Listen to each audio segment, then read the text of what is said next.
Henry and Gordon were lonely when Thomas left the yard to run his branch line. They missed him very much.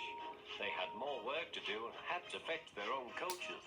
The big engines thought they were too important to fetch coaches. James grumbled too. We get no rest, we get no rest, they all complained. But the coaches only laughed. You're lazy and slack, you're lazy and slack. Altogether, the engines were causing Sir Topham Hatt a great deal of trouble. The big stations at both ends of the line each have a turntable.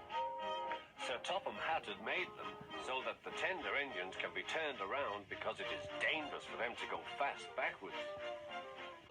Little tank engines like Thomas don't need turntables. They can go just as well backwards as forwards. But to hear Gordon talk, you would have thought that Sir Topham Hatt had given him a tender just to show how important he was.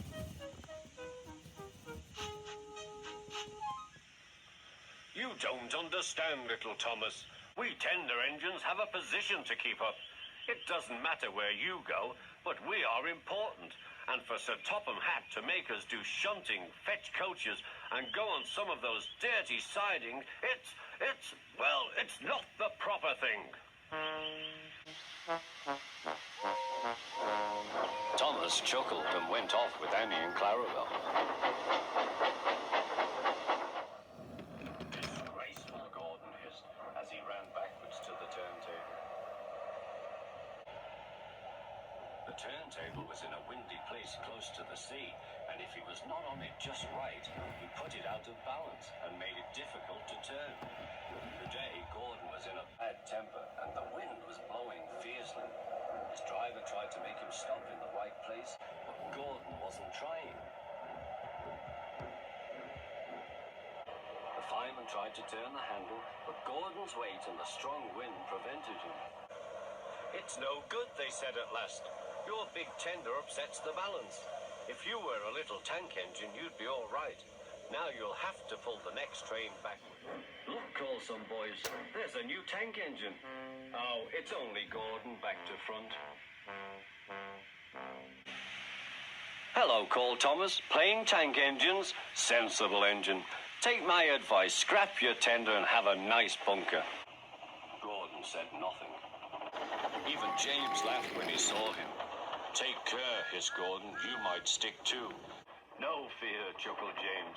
I'm not so fat as you. I mustn't stick, thought James.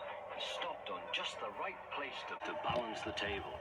It could now swing easily. Gordon arrived in time to see everything. James turned much too easily. The wind pumped him round like a top. He couldn't stop.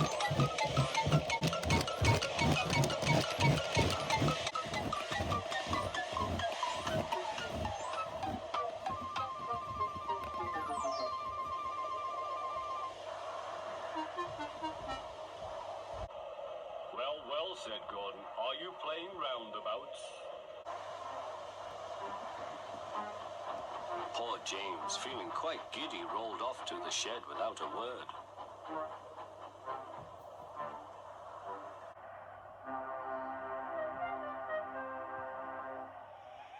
That night, the three engines had an indignation meeting. It's shameful to treat tender engines like this.